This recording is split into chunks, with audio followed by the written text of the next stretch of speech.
It's so up that in today's world, it's so much more to entertain a lie than it is to really post the truth.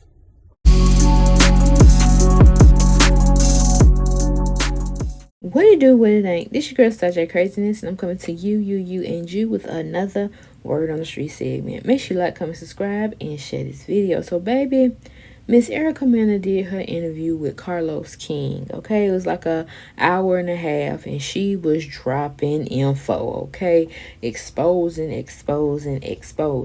But what we're gonna talk about on this segment is what she was talking about, how she was getting underpaid and she felt undervalued. Okay, and she was talking about her whole contract she had with Mona Scott and how they really just used her for drama and for views because they knew baby girl was hungry. She was ready to get herself out there, and Mona Scott used that to her advantage. That's what she's saying. Okay, Erica Mena. So here's a little backstory of how she got on Love and Hip Hop, and shout out to Carlos for doing this interview. Okay, take a listen. I have $1,500 and I hit up my cousin Maritza and I said, I want to start doing movies. What should I do? She's like, you have to put together some type of EPK just so you know you try to get an agent. Like you can't just say you're gonna do movies. Da, da, da. So my cousin gave me a little 411. When I tell you I spent $1,500, had a whole bunch of music videos that I did chopped up with like videos that I had of me behind the scenes at and photo shoots. I had no idea what the fuck. I was just like, okay, this is what I gotta do. Put together a montage of what I've done. Okay, let's do this. Anyway, I sent this EPK out to every fucking body. Just was emailing and sending hard copies of this to every person I could think of, right? It gets picked up, I guess, by Mona Scott. I got a call. Mona was on the hunt for her Evelyn Lozado. They flew me in to New York. So I sat down with Mona and Stephanie Gale, met them in the office. That night, they took me to do that scene with me and Yandy in the restaurant. Wasn't signed, no lawyer talk, no nothing. They put me on camera, like they fell in love with me instantly. So then she goes to break down about the scene between her and Kimbella, because right off the bat we just seen her, throwing them hands, pulling hair and all that. And so she goes to say, well, really, they already had this planned. Yandy was, talking her mess and stuff, and she was already in my ear about it. So when we came to the scene, I was already amped up, like, what's good? What was this you was talking? And that's how that scene came about. So kind of, the producers or get in people's ears, and they got to start some type of drama, because hell, y'all might not even have that type of drama on site, but hey, we got to have these ratings going up. She also goes to say she didn't really take this as something serious. She thought it was like wrestling, how they do their performance and stuff like that. Cut, cameras off, we get to go home. We don't even think about what happened. Okay, it just was for what it was for. It was for the TV. And she didn't, think it was gonna turn out how stuff turned out and how they played her in the end to be a villain and be this confrontational person and stuff like that.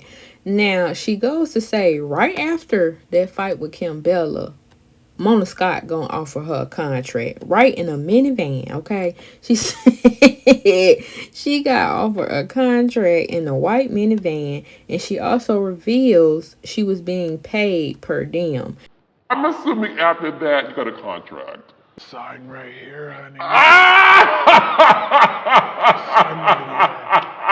Don't worry about it. Is that your Mona Scott young boy? Just sign right here. But I had to sign Right here. right after this fight happened.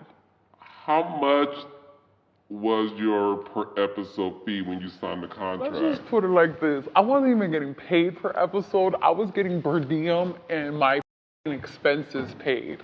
Now, if you don't know what that means, Carlos gonna break it down for you. Okay, tell him, Carlos.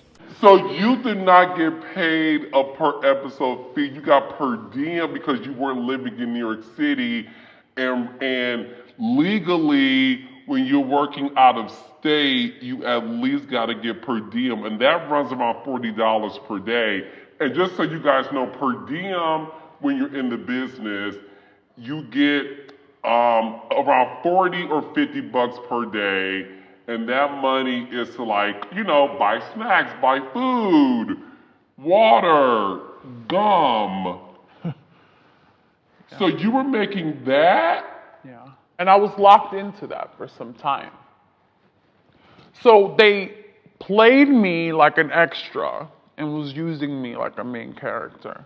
Yeah, I guess that's the price you pay to be on the big screen. Gotta go through all that. Hell no.